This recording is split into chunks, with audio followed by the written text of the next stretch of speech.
Hello, everybody. Hey, y'all. So, we told you guys to hold on to your asses for that one.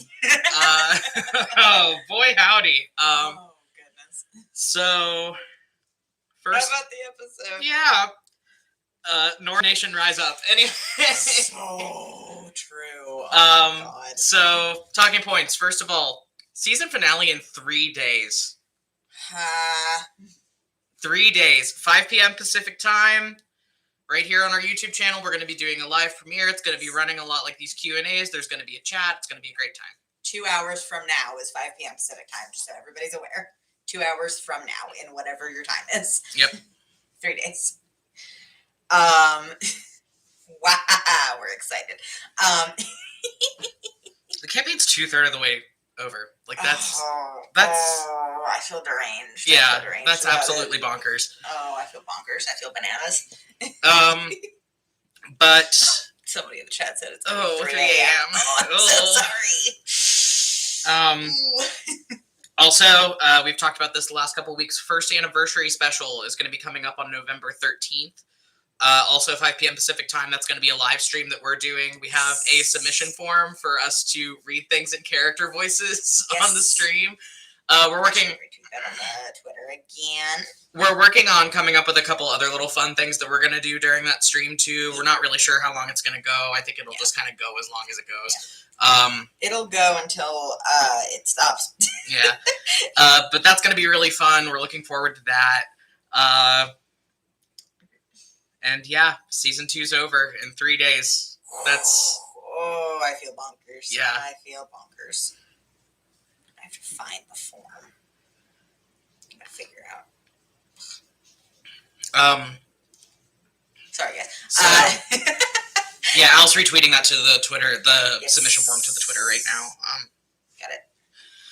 The link for the finale stream is up. Go click it. Go set a reminder so that way you don't miss it. Yeah, everybody. You have the ability to set a reminder on YouTube, so it will notify you when the finale is happening. Mm-hmm. And we're going to be in, there's going to be like a mutual countdown for 5 minutes before the actual stream starts. So we're going to be in there for that. That's going to be fun. Just letting the suspense build and everything. We're really, really excited going into that. How are the submissions going? Someone in the chat asked. Interesting. Interesting. So, yeah, let's get into it. Let's do the playlist. So, first one was Pluto by Sleeping at Last. We said that was a Feast song. Yes. Yeah. Hang on. Can you not find it? No, I found it. I have to tweet it so I don't lose it. Okay. I'm sorry. I would have done this beforehand if I had thought of it. My bad. Yes, Pluto, Fee song, yes. We said it was for the Fionora scene. No, that was Sorry About Your Parents. Oh, yes, right, sorry. Yeah, that's right, I remember. Okay. Specifically, we said this was a Fee song because of the chorus, which is, until one day I had enough of this exercise of trust. I leaned in and let it hurt and let my body feel the dirt. When I break pattern, I break ground. I rebuild when I break down. I wake up more awake than I've ever been before. Still, I'm pinned under the weight of what I believed would keep me safe. So show me where my armor ends. Show me where my skin begins. Like a final puzzle piece, it all makes perfect sense to me. The heaviness that I hold in my heart belongs to gravity. The heaviness that I hold in my heart's been crushing me.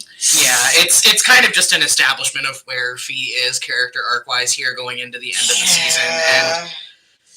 And being, it's kind of that hero's journey thing of the willingness to pick up the sword. That is something that we've seen echo through a lot of the events for her in season 2, like, picking up the shield in the Zephyr Isles. And even, like, getting Nora's breastplate in this scene. Yeah. Or in this episode. In this episode, sorry. Yeah. I can speak. I'm very good at it. Then, Ignorance by Paramore. This was a Kalesa song. I realized today that we also put this as a Kalesa song during the Beacon Part 1. Meaningful echoes, actually. Or Beacon Part 2, maybe. One of them. During the Beacon episode. Yeah, this is a song that is now been addressed to both of Kalessa's best friends. Yeah. Because in the Beacon episodes, it was there as a Kalessa and Soren song, and this is definitely as a Kalessa and Leo song. Yep.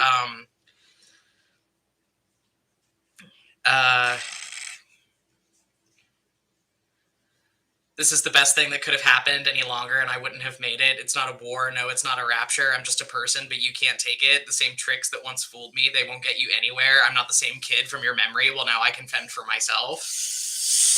And the friends who stuck together, we wrote our names in blood, but I guess you can't accept that the change is good. Will you treat me just like another stranger? Well, it's nice to meet you, sir. I guess I'll go. I'd best be on my way out. Yeah. Kalessa and Leo have a lot of unpacking to do. Yeah, which they will be doing in season 3. Yeah. We did a little bit of talking. Kalessa Pain Horse, so sure. Yeah, we did a lot of talking specifically about Kalessa and Leo having to mend their relationship, I think a couple weeks ago. Yeah.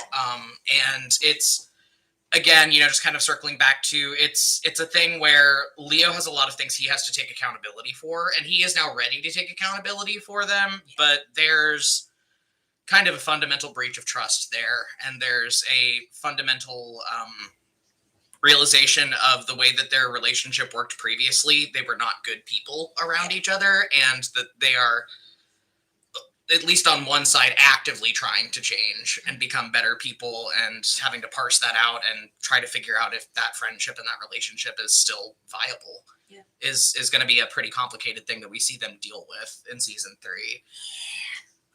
Unfortunately, we don't get that much more of Kalessa or Fen or Mia in the finale, just because we had so much stuff going on. Yeah. That's having everybody back together. It's been really hard trying to get balance of inclusion in episodes, because now it's like, holy shit, we have we have 13 main cast members now that we're juggling. And we had to introduce some major players in season 3 or in the finale, we introduced Nora and the twins in this episode, and we got that out of the way, but we had a couple people that we needed to bring in next episode, and it was... Yeah, so, the Kalessa and Mia and Fen content kind of got put on the back burner because of that, because, no, it's not even 14, I think it's 15, because it's Leo, Zed, Eleanor, Lorelai, Sabine the Captain, Fee, Tilindra / Celica, Ravane, Verity, Ereve, Kalessa, Fen, Mia. Yeah, it's a lot of people. Lark, Adra, Nora. So that's 16. That's 16 people with relevant plot lines that are all not under the same roof, but in the same city. Yeah. And with 2 people trying to get all of that covered, it's and also Morlin and Elisha. Somebody said, "You think everything's going to fit in season 3? How long is it meant to be compared to the other 2 seasons?" We think everything's going to fit in season 3, and it's going to be around 21 episodes. We're hoping it ends up being 21 episodes. If it doesn't, though, we've made our peace with that. We would rather add a couple episodes onto the end than try to rush it and Game of Thrones it. Yeah, exactly. Or skip over anything that we wanted to handle. We're shooting for 21 episodes, but with season 3, we kind of just have a plot skeleton of, okay, here's what we need to handle. And then we're just ripping points off of it and being okay, episode 3, we're going to take this. Do our scene structure and then figure out what we're doing from there. We think it's going to fit in 21 episodes, but if not, then the season will be longer. Yeah. Oops. Whoops, that was a tangent. Next song on the playlist is The Precipice by The Classic Crime, and this was a Leo song. Yeah.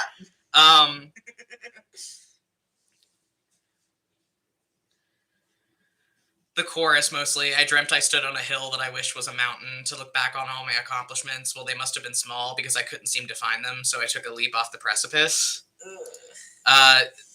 Welcome to the live blog of Leo's death spiral, everybody. He's in fucking freefall right now, and it's not good. And it will get worse before it gets better. Yeah, we talk about that a lot in the next couple episodes. A lot in the next couple episodes. Yeah, he's not in a good place, and isn't looking like he will be for a little bit. Next one was Sorry About Your Parents by Icon for Hire. This was a Nora song. So I found this was a Nora song. I found this while like trolling through my Spotify recommendations, and I listened to it and I was like, holy shit, that's a Nora song. And I played it for Al and they were like, whoa, and then we slam dunked it on the playlist. It's mostly kind of a reflection of that scene. Well, two of those scenes rather that she had with Fee. Yeah. I have a lot of feelings about Fee and Nora's dynamic. Yeah. Just like from the first verse, I'm sorry about your parents. They sound like bad people. Your daddy sounds like a jerk. I guess your mama didn't know the gift that she got when she got you. I'm sorry about your life. You had it pretty rough. Bending over backwards, never good enough. You poor thing. It must suck to be you. But then the chorus is, I know what it's like staying up all night nursing wounds. It takes more than I have. I pick fights with the past. I always lose. Oh, don't you know that's no way to live? Which, again, Nora is here as an example of the fact that Moreland Valsine's a bad person because his baby sister went through the exact same traumas as he did and ended up being a very good person. Yeah. And, we get into it in season 3 that, Nora's putting in a lot of work to be as good of a person as she is and as good of a parent specifically as she is. Yeah, I think on a fundamental level she is a very good person though, and she is a very moral person. Yeah, but there were opportunities where Moreland could have made the same good choices that Nora is making and he chose not to. And fundamentally Nora has made the choice to be better and to get out of the same cycle that her family has been in for a while. Yeah. Good for her. and we see that, in the brief time that we've known her so far, we see that she's a really good mom and that her kids really love her and that she really loves her kids. And she very fundamentally cares about her family. She asked no questions when Leo and Fee turned up on her doorstep saying that they needed help. It was, this is my family and they need my help. Of course I'm going to help them. Yeah, so... Yeah, and, that whole exchange that she had with Fee of, that's what family's supposed to do, and Fee just shooting back, that has not been my experience of this family. And establishing that Nora had provided the first kind of counterweight to those experiences, and was her first experience with someone in her family actually giving a shit and being a good person. Yeah, so we love Nora a lot. We love Nora a lot. The chat also apparently loves Nora. Much Nora or a discussion in the chat. And we get to meet some of Moreland's other siblings pretty soon. We get to meet Nora's twin brother next week. So he's nasty, but we love him. Somebody said if Adana had married Nora instead of Moreland, then Australia would be saved. Adana's too old for Nora. Adana's too old for Nora. Adana was way too old for Nora. At the time, At the time. We have not talked about Alasha yet to the person in the chat. Oh, goodness. And then the next song on the playlist was Life After Salem by Lil Nas X. We did that for purely horny reasons. It was for the Leo Zed sparring scene. It was for the Leo Zed scene. I am a simple MLM. And sometimes when Zed Stonebloom pins your character to a tree and tells him that he can't run his mouth without consequences, I have to put a Lil Nas X song with it. Yeah. We don't have a better explanation for that. I'm gay and I'm a fool. Oh, goodness. And then our ending track was The House That Dripped Blood by the Mountain Goats. And now we're going to talk about Alasha. Yeah. Yeah. Wow. We do a lot of musical thematic elements with the idea of Nora's house specifically being kind of sentient and a sentient vessel of all the generational trauma. Not necessarily in a bad way or a negative way, but it's just so much of it is contained in those walls. The painting is a huge thematic element for me with that. Yeah, in the next few episodes and probably throughout a lot of seasons. Yeah, we keep coming back to the painting. That painting is going to be majorly important. Yeah, but for Alasha's entrance, the House That Dripped Blood was the soundtrack of that. Especially the verse of just look through the air-thin walls, tear up the floorboards, strip the paint, go over every inch of space with the patience of a saint. Grab your hat, get your coat, the cellar door is an open throat. Yeah. Yeah, that was very much the vibes for when Alasha came in. I was like, Delicious. Somebody pointed out that this House That Dripped Blood is on the Moreland playlist. Yes, it is. Yes, it is. It's about the mutual traumas, everybody. Yeah. That one's a Morlasha song. Derogatory. Half of fucking Tallahassee is Morlasha songs. Yeah. It's about the dysfunction of it all. Oh, goodness. But that's the episode playlist. So, our first question, this is a series of questions that we received from one of our patrons. And it's in all caps. Just as one message in all caps. Alasha's the Archduchess? Yes. Yes. When? Pretty recently. Yeah. Explain. She was promoted to that office after, the next question is, she married Moreland? Yes. Yep. Elaborate, please. I'm losing my mind over this. I need you to talk about it if you can. Yes, we can. So.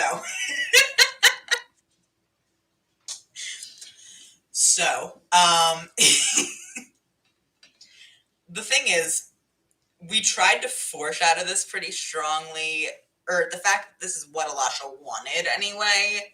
Like. Well, the fact that they had been. Yeah, they'd been involved for a while. Since, I think, shortly before Leo's mom. Probably. Yeah. Shortly before or shortly after. I think it was shortly before. Because, sure. Yeah. It's not like Adana was going to call them on it by that point. She was pretty fair. Incapable of doing that. Yeah. But, yeah, we implied that they were involved, I think, the strongest back in season 1, episode 17. When Alasha fucking grabbed him by the shirt. Yeah. When Alasha said, I know where you sleep and no one will suspect me. Paraphrasing. But yeah, very much, both for reasons of Alasha wants to gather her own power and gather her own knowledge, and becoming Archduchess is the best way to do that. And also her secondary kind of main drive and main desire is she wants to have her perfect family with the man that she's in love with and the woman that she raised, and she will raise hell and high water to do that. And kill whoever she has to. Yeah, like Alasha has a very fucked up paradigm that we're going to be exploring in the finale very in depth about how, like, this is everything she's ever wanted. Like, she's in her she is in the prime of her achievement right now. She got her man. She got the highest office of power it is possible for her to get in Australia. She got access to state secrets that she's wanted for a very long time. Yeah, and I think, kind of politically motivated wise, killing Soren and getting Sabine and Arabe out of Australia, she's trying to take over the Beacon. Like, it's been a well-established fact that there is no actual power structure within the Beacon, especially not since the Schism. Yep. Alasha is trying to change that. She is trying to make the Beacon her own personal army of spy masters, essentially, and kill anybody that protests about it. And she's pretty close, and I don't know how close she is to doing that, but she's working on it. Pretty hard. Like, the whole... Yeah, somebody said the finale highlight of Please Come Home, We Can Be a Family. Yep. Yeah, that's in the finale trailer, which is also up on Twitter if you guys haven't seen it yet. But yeah, the finale trailer, we did highlight the line that's kind of come up in the finale of Alasha telling Fee, please come home, we can be a family. Like, that is what she wants. She has her man, she has her organization, she has her power, she has her secrets. She just needs her daughter. She just wants her daughter. And then she will be, like... This is everything that Alasha has ever wanted as long as Fee comes back with her. Like, that's her whole mindset right now is, like, this is exactly where she wanted to be. Therefore, she's very invested in it because, I mean, like, it's hard to imagine, as somebody who has not lived as long as or been through as much as Alasha has, but that idea of having to reckon with the possibility of getting everything you ever wanted and just having it forever and being on top forever. I mean, like, it's her personal stake in this is really high.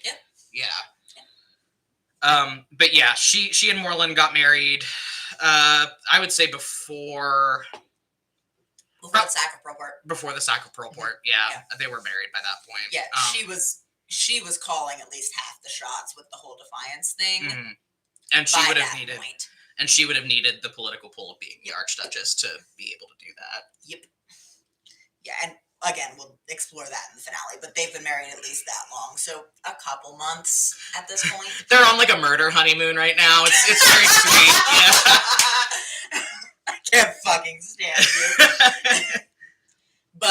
And I think this is something that she, more than anyone, was in a prime position to get to, if that makes sense. Like, if anyone was going to be the Archduchess after Adana, it was going to be Alasha, because Alasha has all of Morland's secrets.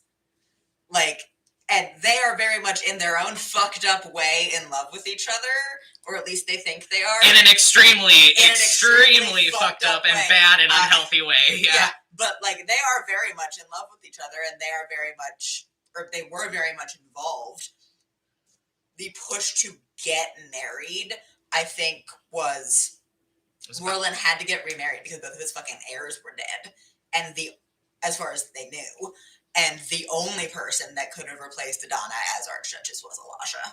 Mm-hmm. Both because she was the person he was already involved with, because she was of a status that no one would blink twice at it. Yeah, she's a Marchioness. So. She's a Marchioness. Or was. She's the court mage. Yeah. She's of a high enough status that no one would blink at it. And if she wanted to, she could ruin his whole shit in like 2 seconds. Mm-hmm. So it was like a shotgun wedding, but the bride was kind of holding the shotgun. That's not true. Which is not to say that like that it was manipulative on Alasha's part. Like, I think if anything, they were both manipulating each other. But like, they manipulated each other into getting married when they both wanted to anyway. Which I think is very telling about their relationship. Yeah.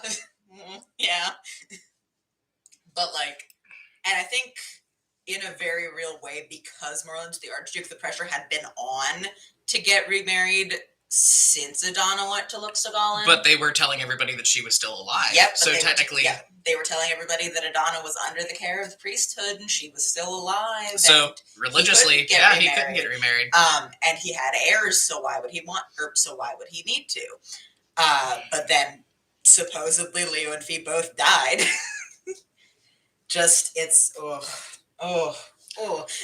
It's a lot. Which, I mean, the whole idea of him getting remarried to Alasha, that's Alasha is of an age that another heir happening is probably not, possible. It's possible. It probably raised a couple eyebrows in that department, but because Alasha is so high status and because Alasha was already so close to him, I don't think it was... I think people just kind of let it slide. Yeah, exactly. So basically what they did was, supposedly Leo and Fee fucking died, and at that point I think they kind of sat down, looked at each other, and went, okay, so Adana's going to get sick and die on Luxtagallen very quickly. Very suddenly. It's the stress of hearing about Leo. Just start printing the invitations. Just go. I'm thinking a June wedding. It's May. Yes. Yep.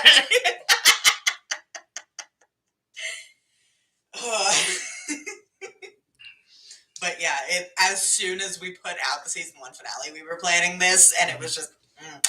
If anybody here's a $5 patron and you got the Alasha letter, I believe it was either last month or the month before. Yeah, it was in the last couple months. She mentioned an upcoming event. An upcoming social event. Mm-hmm. Yeah, the event of the century. She was talking about her wedding. Yeah.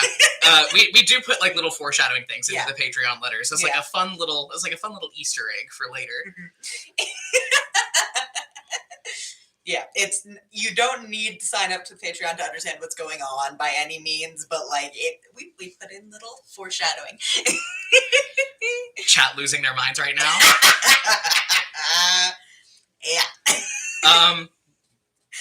Yeah, I think the big foreshadowing that we put out since the season 1 finale was that, and Zed Zed was the character of the month a few months ago, and was like visibly not doing well in his letters. I even like fucked with my handwriting to make it look like my hands were shaking when I was writing the Zed letters. Like we put a lot of work into the letters. which props to Barry always for the letters. They are. Thank you. There's a lot of thought put into them. Okay, next one. What are Larkin Adra's classes? Yay, Yes. Larkin Adra! Let's My talk about beloveds! Larkin Adra. My beloveds. Lark is a College of Spirit. Well, so Lark and Adra both have a couple level. Well, and Nora. All three of them have like a couple levels in Divine Soul Sorcerer because they're Val signs. Yeah, the Val signs all have that. Except for Leo. Except for Leo. Poor bastard. But none of them, neither Lark nor Adra nor Nora have really pursued honing their sorcerial talents in any way. Nora has the most sorcerer levels out of the three of them, and she only has 3. Yeah. Nora is, I believe, character level 15? 15? 15? I think she's lower than Alasha, and I think Alasha's 16. Yeah. She's a pretty high level character, but like she has 3 sorcerer levels. The rest of them are paladin from there. So I believe Lark and Adra each have 2 sorcerer levels. Okay, cool. 2. 2 sorcerer levels, but their main class, Adra is an artificer. I believe we said armor or artificer. Yeah, armor subclass. Yeah. when you see Adra in combat, then you will realize. Yes, I love her so much. And Lark is a College of Spirits bard. Primarily. Which is one of the new subclasses from Tasha's Cauldron of Everything. You can use a tarot deck as a spellcasting focus, which is why we picked that for Lark. Goth bard. Yeah, well, we knew we wanted Lark's archetype to be Goth Bimbo from the start. Yeah. And then we saw this subclass where it was like, number one, we knew we wanted them to be a bard because they just have an energy about them. And then I was like, and their name is Lark. It's like, I was like, not be a bard. I was like, hey, Al, look at this subclass. It says you can use a tarot deck as a spellcasting focus. And Al was like, yes, immediately. Now. We're doing it now. Yeah. And that's fun, too, because College of Spirits is a very, like, necromancy-flavored bard. So it ties into the whole Astrarian magic thing and, like, their natural bent towards that kind of magic from their sorcerer levels. So it works out pretty well. Right, because, like, the description that we had of their aesthetic when we were first drafting them as a character was Misty Day meets baby metal. Misty Day is the Lily Rabe character from AHS Coven that looked like Stevie Nicks. Yeah, she's a swamp witch. Yeah, she's a Stevie Nicks inspired swamp witch. So swamp witch meets baby metal. Baby metal. Yeah. We love Lark a lot. We love Adra a lot. Yeah. But Lark's whole vibe is something that is so dear to me. So good. Oh, goodness. Lark's just very fun. But those are their classes. Yeah. And somebody said, psst, psst, talk about the wifey. And then in parentheses, they said, Nora. MILF rights, I guess. MILF rights, I guess. By MILFs. Nora is a paladin. We said this last week. She's the human equivalent of about like 12 to 13 years younger than Moreland. Yeah. She is the babyest of the siblings by 2 minutes because she's a twin. Yeah. We made her twin in the finale. Yeah. But yeah, they are significantly younger than the older 3 of their siblings because I think we said that Val, Moreland, and Jorana are all like the equivalent of like 2-ish years apart between each one of them. Yeah, so like Jorana is the next youngest one. That's the aunt that Fee knows that has the bad cousins as her kids. And she's about 10 years older than Nora and her twin. So Nora and Boreas were the oops babies. Yeah. I love describing them as the oops babies because that is their vibe. Yeah. something, Boreas voice, everything about our lives has been a mistake from the conception. Oh, goodness. They have an interesting dynamic. But yeah, we'll read more about, like her history and we'll see more about her history and her backstory in things in season 3. Yeah. As we go on and in the finale, there's a little bit more information there. Yeah, but essentially, we get into, especially when the Battle of Amaroth episodes are going to come out for the patrons. Sign up for $5 Patreon tier. But when those come out, we get into very much Nora signed up for the Volduran War at a pretty young age. And Morlun was pissed about it.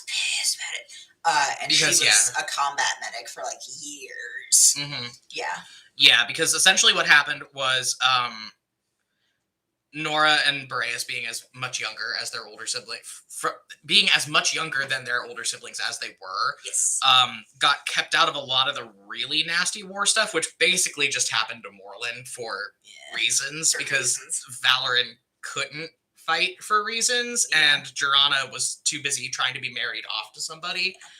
So Morlun ended up going into the army at like 14, and it was not a good time at all. And then as Nora and Boreas were growing up, a pretty popular thing you see in like medieval history and like history of like aristocracy and royalty is that a lot of the times youngest daughters will be sent off to nunneries for their education. So Nora actually became part of something called the Order of the Shimmering Scapula, which is it's an order of Kimmerlite warrior nuns. Yeah, that we get into this in season 3, like not in detail, but we will discuss it. But it's a bunch of badass nuns. It's a bunch of badass nuns with swords, and that's how she became a paladin. Yeah, and then she just ran off to join the army. And Morlun was pissed. Yeah. Yeah, somebody in the chat said Valentine, oh, these lore, holy hell, yeah. And someone else said Nora was a warrior nun. Yeah. And we love that about her. Technically, she still is, because we've said that within the Kimmerlite priesthood, there's no, like, vows of chastity. Yeah. You can get married. You can get married. Somebody said, I love the historical tie-in. That's such a cool feature. Yeah, thanks. Yeah. We're just getting a lot of warrior nun in the chat. Yes. Yeah. Yeah, we get into it briefly in season 3 because her spellcasting focus, I think we said, was a ring. Yeah, because nuns wear, like, in modern equivalent, nuns wear wedding rings. So we were like, oh, what if her holy symbol is like a ring with like a skull on it? That would be really cool. Wouldn't that be awesome?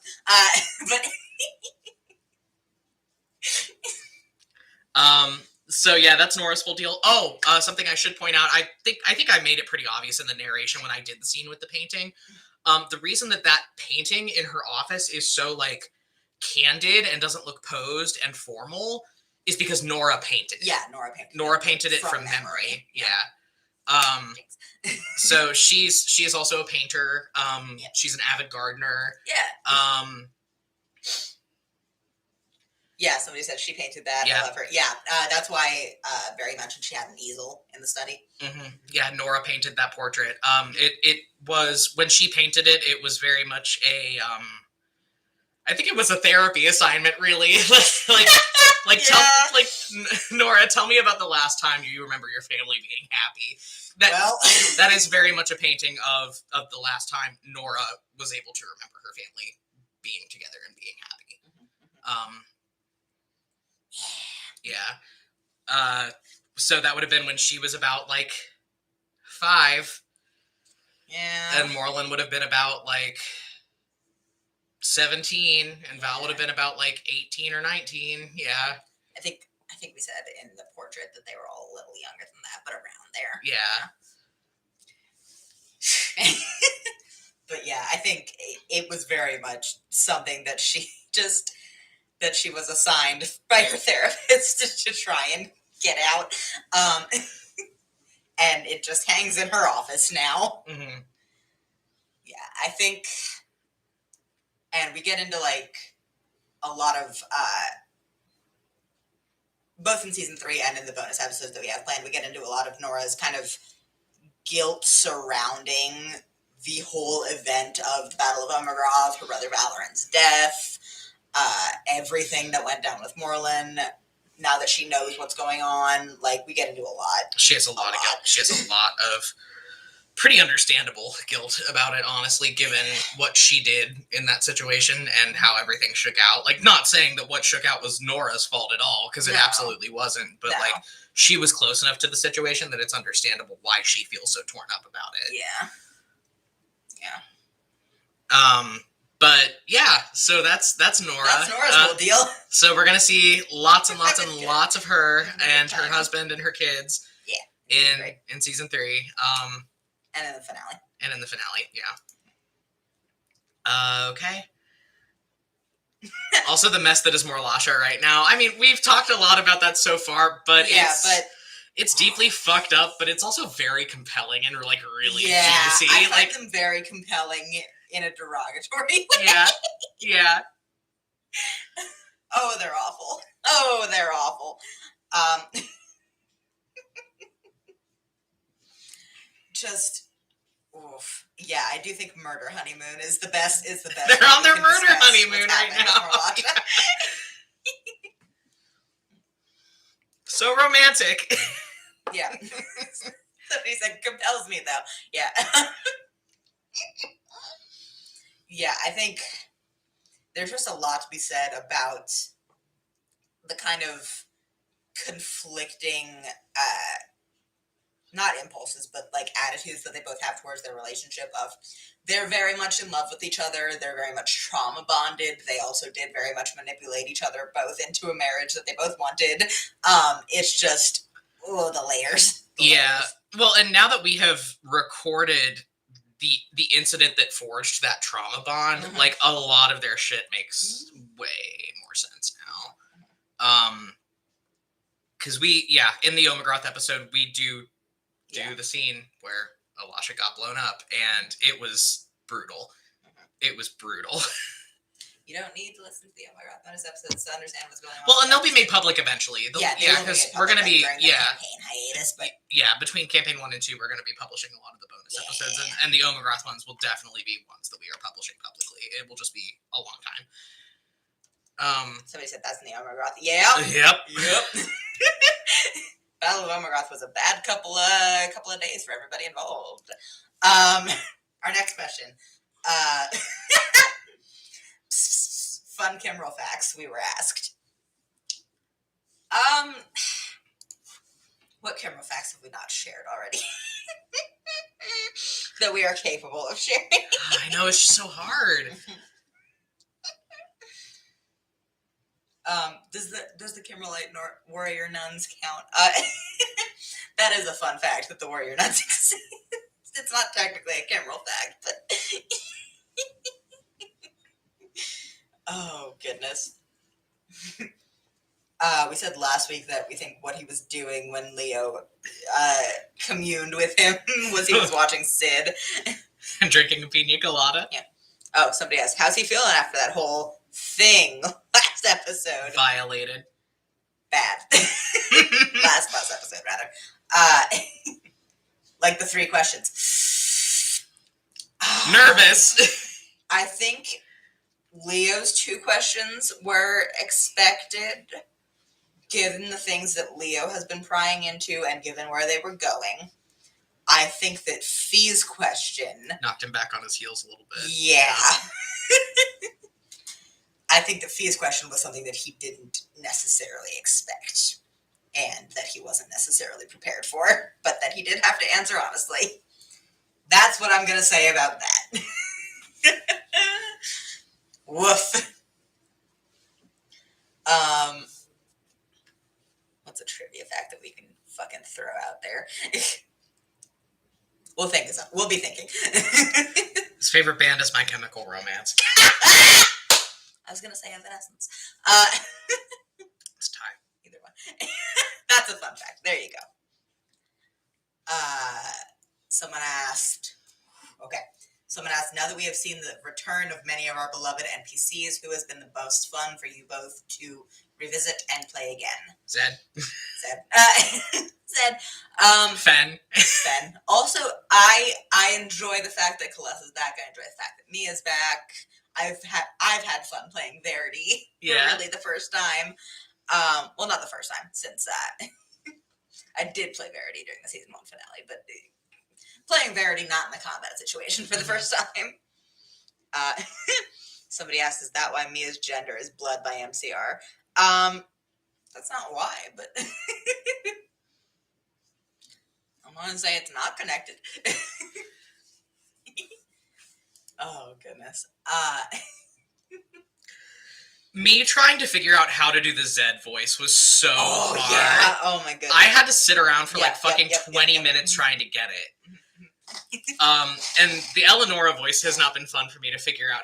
Well, we both had to you had to retrain yourself how to do Eleonora. Yeah. Because we got to that, and you were like, "Fuck, I don't remember how to do the Eleonora voice." Yeah, I had to like picture the resonance because it had been so long since I voiced Eleonora. And like naturally, the resonance of my voice is kind of like down here, and Eleonora is. That's a little too close to 8. Yeah. But Eleonora's resonance is pretty up here in the jaw. Right, yeah. The head voice, and it's a little brassy. It's like right here. Not with the accent that I'm doing, but. Fuck. Meanwhile, like all I knew for Zed was that you have to talk out of the side of your mouth. Yeah, and you gotta keep your posture kind of like this. Yeah, so like I'm pretty able to do a solid Zed voice now, but yeah. I had to work at it for a minute, and then we're getting into that. So now that we're having these episodes where we have characters that are like falling off for a lot of episodes at a time, and we're not getting a lot of them. Whenever the captain says anything now, it is so hard for both of us because we haven't had to voice the captain at length in a while. Yeah, like we haven't had to do the accents at length in a few episodes, so it's just like. Yeah, like in a way, Zephyriah, like it was easy to do him during Zephyriah's arc because like everybody had the same accent and it was just changing your resonance to do like you or the captain or Boots. Yeah, specifically. But like we have to keep retraining ourselves to do the accent again. Like yeah, we've done some weird shit with like bloopers trying to voice the captain. Like we made him like posh British in one line one time, and we were like, "Whoa!" Yeah, I did that, and I was like, "Whoa!" I gotta go back and redo that. Yeah. But yeah, having everybody back together, both in the terms of storytelling. And in the kind of difficulty of establishing unique character voices for everybody, where we now have like 16 characters that are in heavy rotation, is it's been a challenge, but it's been very fun, and we're very glad to have them back.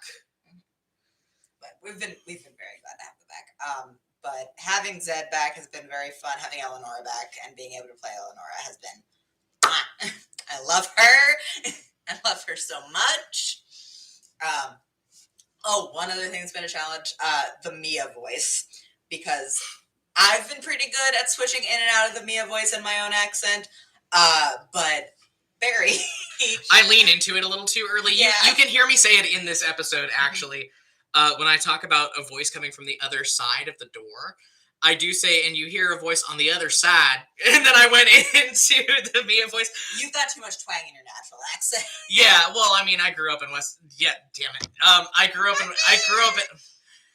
grew up in West Virginia, and sometimes if I don't think about the way that I am speaking, the banjo that lives in my heart starts to twang a little bit. Take me home. Oh, goodness. Sometimes if I don't think, the little tiny John Denver that lives in my head just starts a plucking. Yeah. There it was. But yeah, so you keep having to like catch yourself before Mia lines.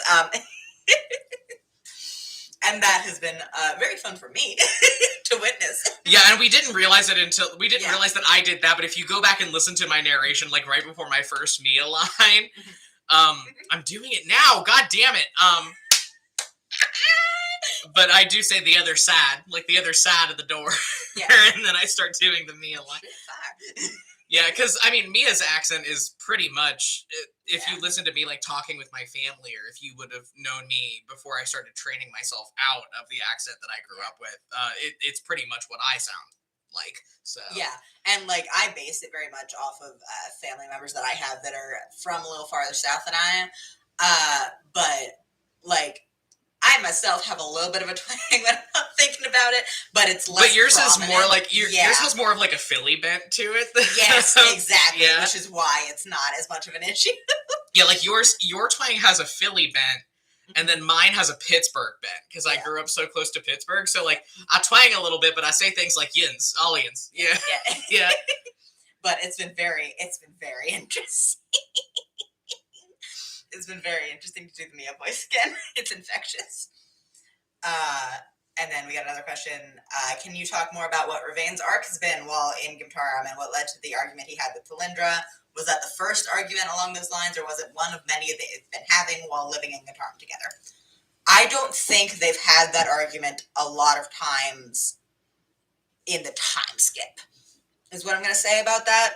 I think I've talked before about, like, so much of how Talindra and Ravane, specifically Talindra and Ravane, relate to each other is, like, so much of Talindra's kind of protective instinct, because, like, that is very much her role both in the system and in their little family unit.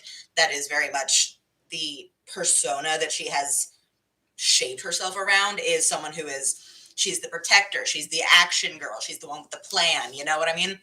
And I think she talked about in episode 18 of season 1 that, like, she and Celica, but, like, mostly she, spent so long after, like, the initial trauma that resulted in both of them coming about, just kind of lost and kind of wandering and not really anchored, that, like, finding Ravane and having to take care of Ravane because he was a baby and he couldn't take care of himself was something that grounded both of them, but mostly Talindra, for so long that I don't think she knows how to break that pattern. And, like, that resulted in a lot of the way that Ravane was so sheltered and so cut off for, like, his entire childhood. And, like, up until we met him in podcast, really.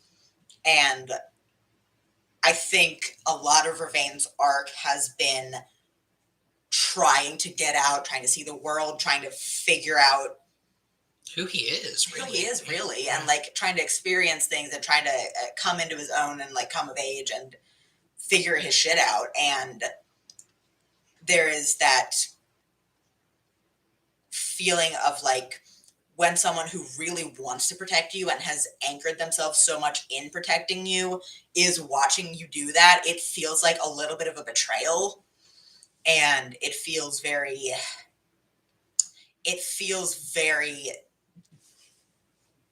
disrespectful, but also necessary to do that in that situation, I think. Like, it's very much that, like, cognitive dissonance of, oh, well, this is going to make this person who loves me a lot and who I love a lot very upset, and so maybe I shouldn't be doing it, but I have to. And this is not, the fact that she's this upset about it is not normal, and that's kind of something that he's realizing. And well, I think a big breaking point there, like, I think the reason he was as, like, not angry, but as passionate and worked up as he was like, Talindra pulled him away from the woman he loves. Like, she pulled him away from Verity, who could have fucking died back there. Yeah, exactly. And zapped him out. And, like, that was such an egregious overstep. Yeah. And it's very much, I wanted to handle that whole conversation with as much nuance as possible, because it's not Talindra's fault that she's fucking traumatized. It's not her fault that this is something that has anchored her for so long, and that she does worry about Ravane. It's like, the fact that she has that level of trauma is absolutely not something to blame her for, or to in any way be angry at her for. Yeah, I don't think he was angry, but I think in that moment it was just, like, that shit wasn't okay. Yeah, like, that was not okay. Yeah. And I think he was recognizing that it wasn't, like, she wasn't being fucking malicious about it. Like, it wasn't something that she was doing to make him upset, but, like, it was something that upset him and that was wrong in that situation. And I think there's a lot of dimension to it of, like, I don't think Talindra ever means to infantilize Ravane, but I think Ravane is sensitive to infantilization. And that was something that kind of, like, set off his fight or flight response. And I think we had to cut out a narrative line in the episode before last, like, when they were on their way to the train station, of, like, Ravane was already a little bit on edge because he and Talindra had one argument like that. I think not a long one, but just, like, a quick exchange, because Talindra was going with them to Voldur at all, because she didn't want to, and she is not she is not invested in this conflict. She was going because Ravain was going. And he was aware of that, and we had to cut out a narrative line about that. So the justification is just that Leo didn't notice, but Leo had a lot going on in that Leo episode, so it's not a hard justification. But we did have to cut out that narrative line that was kind of building to this confrontation happening. But I think it works either way. Well, just especially because of the suddenness of that whole situation and the severity of it, of Verity getting left behind, and like that narrative of Ravain trying to fucking scrape and claw and run back to her, and Talimber zapping him away. Like, anyway, we love her Verity. But I think this is something that has been not a recurrent argument, but it's something that has been brewing between the two of them for a very long time. And it just kind of came to a head here.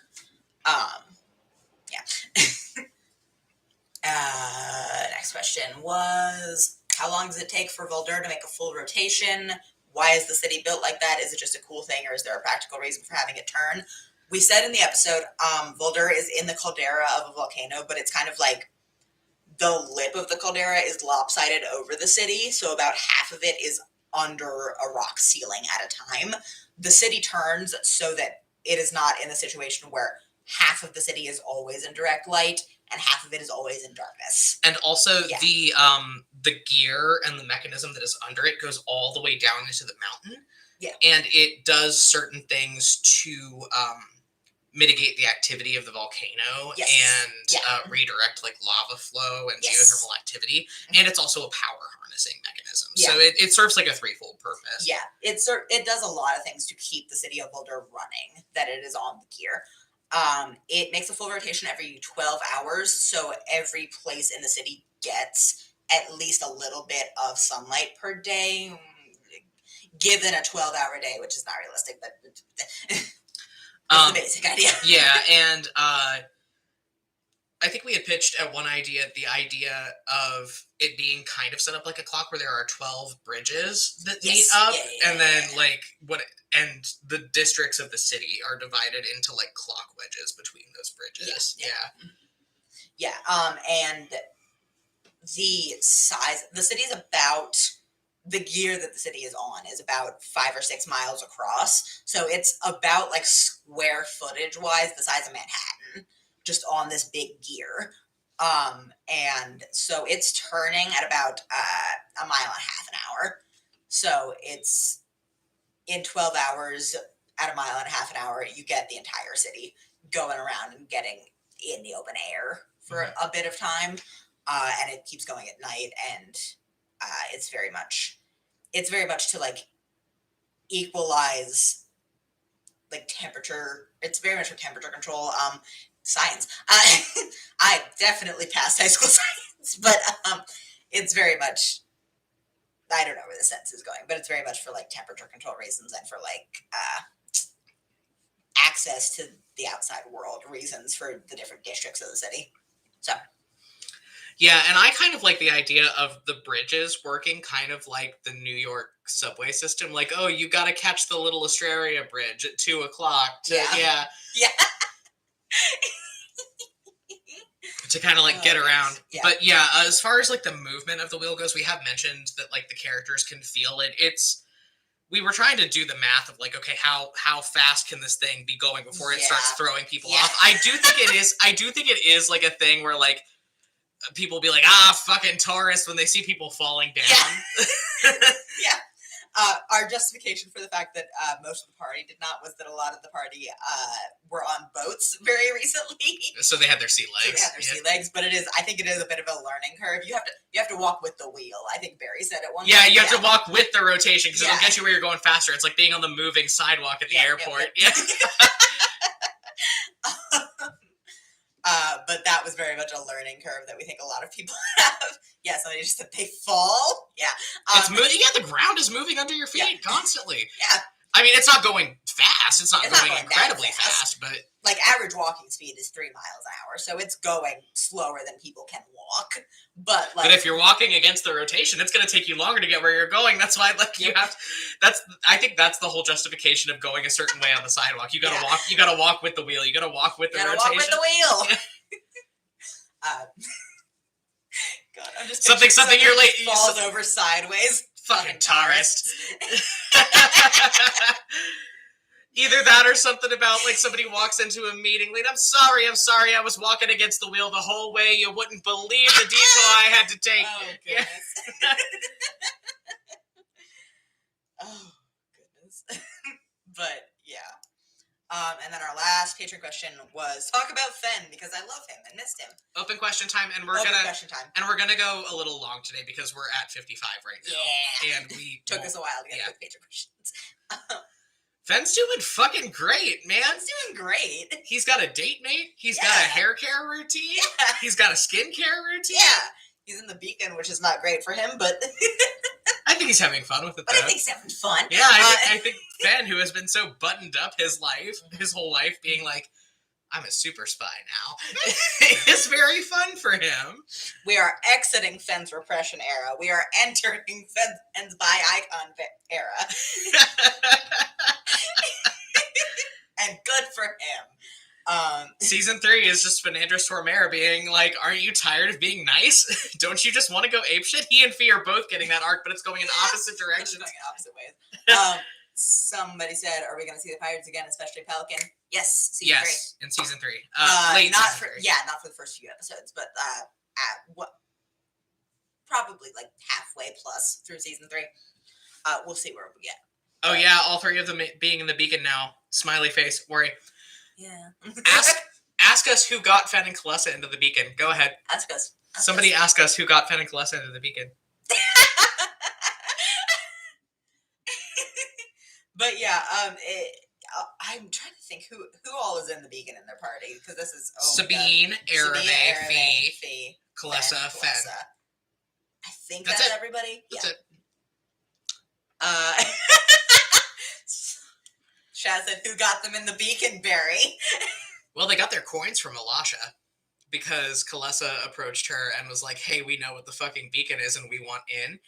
And now Fenn and Mia have undertaken becoming double agents against Alasha. Fenn and Kalessa. Yes. And now Fenn and Kalessa have undertaken becoming fucking double agents. We'll talk about this in like season 3, episode 2. Yeah. Have undertaken becoming double agents against Alasha fucking Dakarin. Yeah.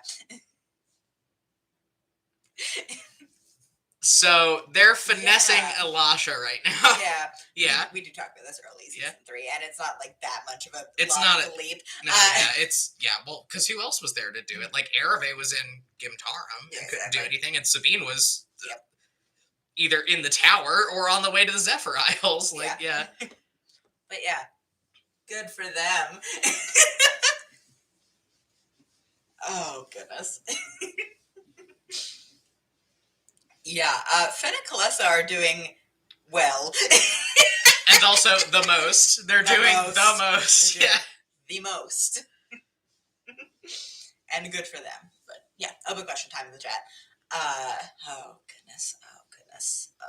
The season finale is this week. Oh, very excited. To recap, once again, season finale, 1 hour from now on Thursday. Click on the link, set a reminder, you'll be fine. Say more about Zed right now, said the chat. Zed's tired, man. Zed's having a hard time. He's tired, man. Having a hard time. Yeah, Zed's doing his best, is what Zed's doing. Zed is trying really hard to keep it together right now, and I think that was kind of why he initiated the sparring scene in the last episode, was because like he needs something to do. He needed something to take his mind off of it's bad. Yeah. It's bad. But he definitely needed something to take his mind off of that, and I think that's why the sparring scene happened. Hot boyfriend with knife is something that could work, I suppose. Yeah. Somebody in the chat said, ooh, Fenn going against Alasha, who he knew his whole life as reliable and trustworthy. Owie, ouch. Yeah. Fenn's in his fucking, not his Joker. I wouldn't call it his Joker. No, it's Kalessa's Joker arc. It's Kalessa's Joker arc, not Kalessa. I said Kalessa. Oh, I thought I heard you say Kalessa. Anyway. Kalessa. I just can't speak. No, it's Kalessa's Joker arc. Fenn's just going apeshit in a much more, much less dramatic way. It's Kalessa's Joker arc. We're all just living in it. Meanwhile, Fenn's whole method of going apeshit is just, I'm out of the closet now, no one can touch me!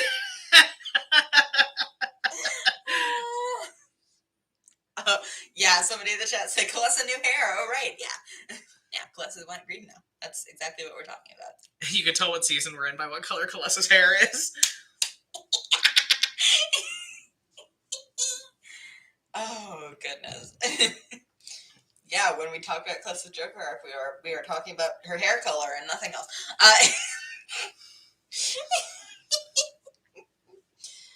Oh, goodness. We're very excited for season 3. A lot of stuff's going to happen. We've got the premiere done. I'm almost done editing it. We're going to wrap up here and then go finish Omagroth Part 2. Yeah, and then we're doing the rest of season 3 afterwards. We're very excited. Set reminders for the premiere. Again, 1 hour from now on Thursday. Well, whatever time it is now, in an hour. Fair, but YouTube will also give you a reminder. Yes. If you find the tweet where we tweet the link to the premiere, click on the YouTube link. There will be a little thing that says set reminder, and you can set a reminder and you'll get a push notification, like either on your phone or like in your email or whatever, that's going to remind you when it's about to start. Oh, this is a good question, actually. Somebody in the chat said, question is Adra's wheelchair manual or powered? I don't know if you mentioned that or not, and I was curious. Adra has a manual chair that she has tricked out with extra features. She does a lot of her artificer casting from, like, when we were mentioning, like, the bits and bobs and control panels and things. Yeah. A lot of that is tied to her spell casting. Yeah, that is, like, extra things that she has added. The locomotion of the chair is manual. And she's also ambulatory. Yeah, Adra, we should mention, is an ambulatory wheelchair user. That's why we mentioned, like, she has the leg braces. She's in the chair because of fatigue and chronic pain reasons, not for paralysis reasons. No. Well, we said that it was a result. She got fantasy polio, essentially. Like she often, I think in the finale, she gets around on crutches for a little bit, and she can walk for brief stretches of time. And that's something we should establish now, but she is in the chair for convenience and comfort reasons because she deserves it. That is something that we should establish, and I'm glad somebody asked about it because it totally fucking left my mind while we were talking, and I meant to bring it up during this Q&A. But yeah, that's Adra's whole deal. Again, finale premiere, set a reminder on YouTube. If you go to actually the channel, even like if you click on our profile on the like physical video of this Q&A, it'll take you to the main profile and you can set a reminder from there. All good. Set a reminder. Don't miss it. Gonna have fun. We're gonna have live chat. Everything's good. The finale also will be captioned. Like we will have the transcript as usual, but it will be captioned on screen. Yeah, because we're going to have the live chat. We don't want people to have to switch tabs on and off. So we just captioned the finale. We're not going to be able to do that for every episode because it is kind of an involved process. But for the finales and premieres, for finales and premieres, anything that we're going to have a live chat for, we have captions on screen. So that's good. Somebody in the chat said, how's Omagroth going? Like, I can imagine not good.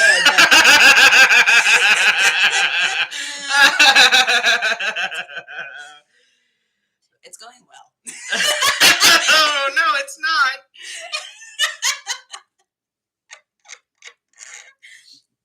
It's going. It's going is what it's doing. Oh, God, it's going. It's going like, I love Adana Valsine, fly high, queen, you deserve better. So true. I love Adana. I love Adana so much. And with that, I think we're going to give everybody one more minute for questions in the chat if you want them, and then we are going to sign off. Because we got shit to do. Yeah, we got shit to do. I'm playing Moreland. Of course I'm being held fucking hostage. Somebody in the chat said Barry laughs like he's being held hostage for Omagroth. Yeah. Yeah. Yeah. The one thing that we keep like yelling at each other about is that we hate how funny Moreland ended up being. Yeah. Because he has this like in the Omagroth episodes, he has this like very dry sense of humor. He's a very, like, we don't see it as much. We've seen a couple moments of it during the actual campaign. We don't see it as much, but, like, especially in the McGrath episode, he's very funny. He's fucking hilarious. Yeah. He's so funny. He sucks so bad. Oh, it's upsetting. And we keep doing this. As you will see when we get to the next campaign, we keep doing this. God.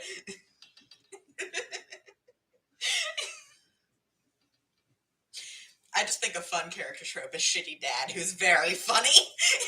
Just a deeply shitty dad who is also fucking hilarious. Yeah. Somebody in the chat said, heartbreaking. Worst person you know cracks a good one. He cracks several good ones in the McGrath episode, actually. Somebody else said, tell us about Adana briefly. Spare us. Make it happy. She is just...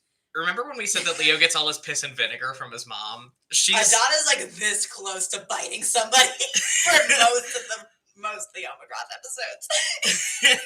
And not in a fun way. Somebody said she's a girl boss. She is not a girl boss. She's a wild animal. She's a wild animal. She's a feral cat who's gonna scratch and bite you. Like a feral possum, I think, actually. Yeah. Adana voice, I'm biting you. Well, didn't you? Because we had a shaking you like a dog toy. We had a pitch meeting where there's a scene where Adana yells at Moreland for something she should definitely yell at him for. Yes. Like she's fully right for it. Right. But in the pitch meeting, Al was like putting on the Adana voice and running through some lines and was like, if you were capable of getting out of this bed right now, I would be biting and scratching at you like a wild animal. Yeah. Well, dear, I mean, the body is willing, but the spirit is willing, but not in a fun way. Not in a fun way. I am shaking you like a dog toy. I love Adana. And with that, that's the end of our Q&A today. We'll see you guys in 3 days. See y'all at the finale live premiere, and if you aren't there, then we'll see you at the next Q&A. Bye. Bye. Fear. God.